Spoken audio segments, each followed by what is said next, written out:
Alrighty.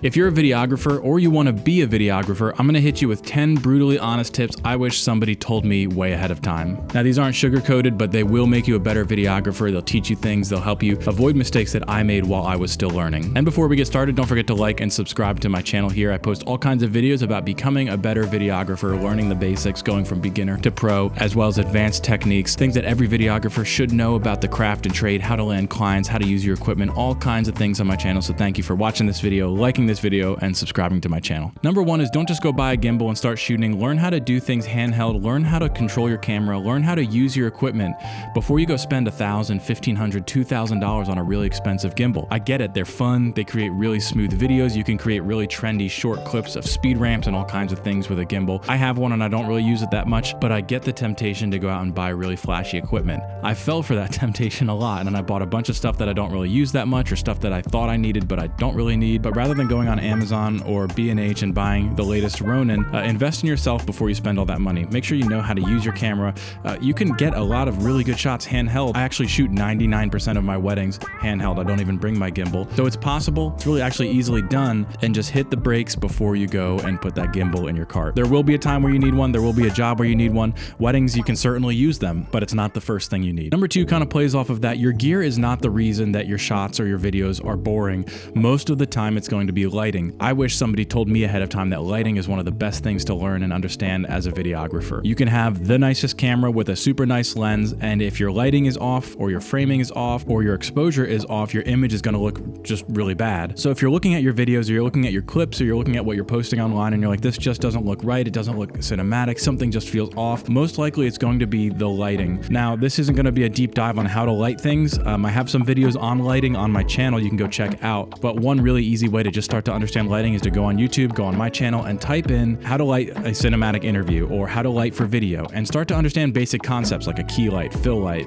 rim light, how to use false color to set your exposure, lighting ratios. These are things that kind of seem boring when you're trying to learn and gain knowledge about this craft. It's much more fun to go out and buy a gimbal and start filming things, but if you just take the hour, 2, 3, 4 hours tonight and invest in learning how lighting works, what it does, look at before and afters, you will exponentially increase your skill as a videographer really quickly. Number three, most clients don't care about gear, they care about confidence and product. I've only probably had 2 clients ever ask me what type of camera I'm filming on. One was a wedding and one was for social media content. Every other client I've ever had has not even mentioned what lens I use, what camera I use, how I'm recording, what quality, what compression or format, nothing like that. So yes, you do need some type of gear, a camera, lens, microphone, SD cards, but that's not necessarily going to be your selling point to clients. Your selling point to clients is going to be more like, I make high quality videos that close sales or demonstrate your product well, or do this or that, scratch that itch, whatever it might be that your client has. Number 4 is about color grading. You can't fix a boring video with color grading. You can't just throw an orange and teal look on there and call it a day. That all, going back to number 2, goes back to lighting. How did you light your scene? How did you expose your scene? And once you get things looking good in camera on set, then you can go in your post-production editor, DaVinci or Final Cut or Adobe, and start to do tweaks to color to give things taste or character or mood. But you can't fix a bad shot in post via color correction. You can really just enhance it or change the mood. So yes, learn how to color correct. You need to know how to color correct as a videographer, but don't depend on color correcting to fix a bad shot. If something doesn't look good on set in your monitor through your camera, make sure you fix it then. Throw up another light, turn off another light, do whatever you have to do to get your camera looking as good as possible on set. Number 5, I say this all the time, perfect sound beats perfect video. People will watch bad video, but they won't listen to bad audio. That's why I'm using a microphone like this and not a microphone like the built-in one on my camera. Yes, every camera has a built-in microphone, but the sound cards in cameras are very low quality. They're not really too concerned about creating high quality sound recording equipment. Camera manufacturers actually expect people to use other equipment to record audio. So I have mine running right here just to have scratch audio so I can sync this microphone up with that one, but definitely invest in another microphone. You can get this wireless 32-bit float, Bluetooth capable microphone in the link in this description, but definitely whether it be DJI Mic 2s or the Comica VM40 or any other type of microphone you want to invest in, learn how to use it, understand what peaking is, understand what compression is. I have a video about that on my channel. Understand how to EQ things, become an audio expert. I know it's not that fun, but again, people will click away just because the audio sounds bad. People will watch a cell phone video, but they won't listen to like a podcast with bad audio. So consider that in your next video and give some attention to how you're capturing audio. The next point is if you're not doing pre-production, you're just guessing, shooting in the dark. Winging it works until it doesn't. And the last place you want it to stop working is on the job site in front of a client. One thing that will set you apart as a successful, proficient, high caliber, premium videographer is your pre-production. So when somebody books a video with you, you want to show them how professional you are. Here's our runner, here's our shot list, here's our schedule, here's when we're gonna show up. And when you do show up, everything is neat and organized. You've got stuff in bags or cases. You're not scrambling. You're not like looking up how to wire something up on YouTube on the job site. All that should be taking place in pre-production. And clients will notice that. Clients will notice your professionalism. People today are so used to somebody just showing up, throwing a camera on a tripod and saying, I'm ready to go, versus a professional giving them all of those documents, all of that information well ahead of time so that the client feels confident before you even show up. And just think, how can I best prepare for this project? How can I make sure my client is best prepared for this project, and do whatever you come up with? Next point is you will burn out if you only say yes. So learn how to say no. I know early on, especially when you're a beginner, you want to say yes to everybody. And honestly, that's probably okay to say yes to every job that comes across your board. That's how you're going to develop your style, your creativity, and get some more clients. But over time, you'll find this out. There are clients who you just simply should say no to. Clients who are nickel and diming every little thing. Clients who have wild expectations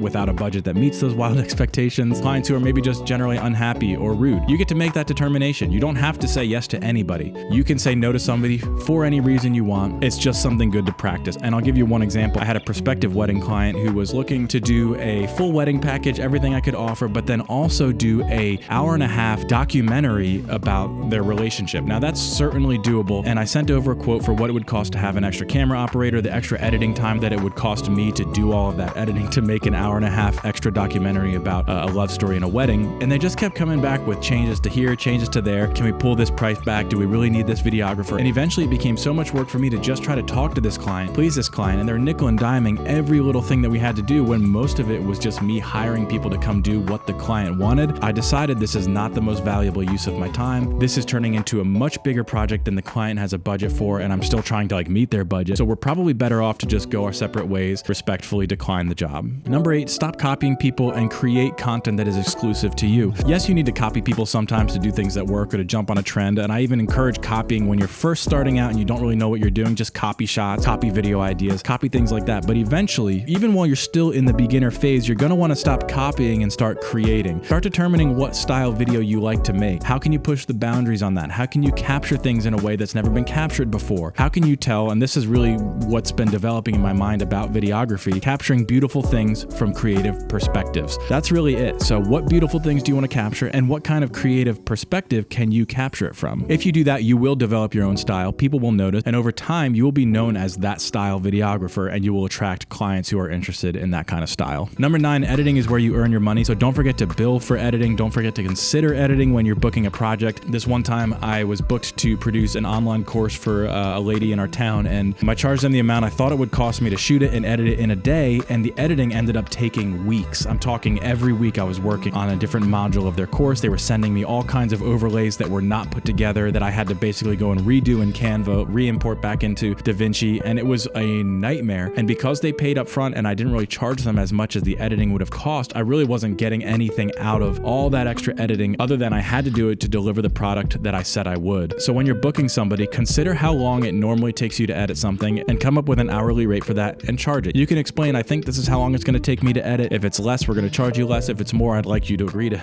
being charged more. But generally, this is how long it takes to produce a wedding video, 8 hours of editing. So I'm going to charge you for 8 hours of editing. If I come in at 7, guess what? You get a discount. If you have some requests like I want extra interviews and this and that, it might take me 9 hours. So I'm going to charge you for 9 hours. All of that is information you should be gathering before you say yes to a job, before you sign on the dotted line, so that you can charge them the right amount when it comes to post-production. And the last point is to treat this like a business, not a hustle. I get hustle culture. On some levels, I appreciate it, and I get you need to grind and work hard to make your dreams come true, but treat this like a business. You are a business owner. You're an entrepreneur. You need to learn how to do your taxes. You need to learn how to advertise. You need to learn how to market, how to network, how to talk about what you do, how to talk to other people about what they do, and how to bridge that gap between what you do and what they do, and how they can, again, pay you money to bridge that gap. So don't just think of videography as your side job. Don't don't just think of it as a side hustle. The more you invest in it and the more you treat it seriously like a business, the greater reward you're going to get out of it in the long run. I promise you that the day I started taking my videography business seriously, I got serious about my taxes. I started using a program, Honeybook, to track everything I'm doing, to do all my invoicing, contracting, client leads, all of that stuff. My business started to grow exponentially, now to a place where I never imagined it would be. Also, if you're interested in using a tool like Honeybook, I do have a code in the description of this video as well. So take yourself seriously, start calling yourself an entrepreneur and a business owner, because that's what you're doing. Calling yourself a hustler or I'm just doing the grind is actually devaluing the hard work and knowledge that you've spent weeks, months, and years investing in. So treat yourself right, call yourself what you actually are, an entrepreneur and a businessman or woman. If any of those points helped you, hit subscribe so you get more. I make all kinds of videos to help videographers level up. You can go check out the other videos on my channel. Again, I hope this video helped you, and I will see you in the next one.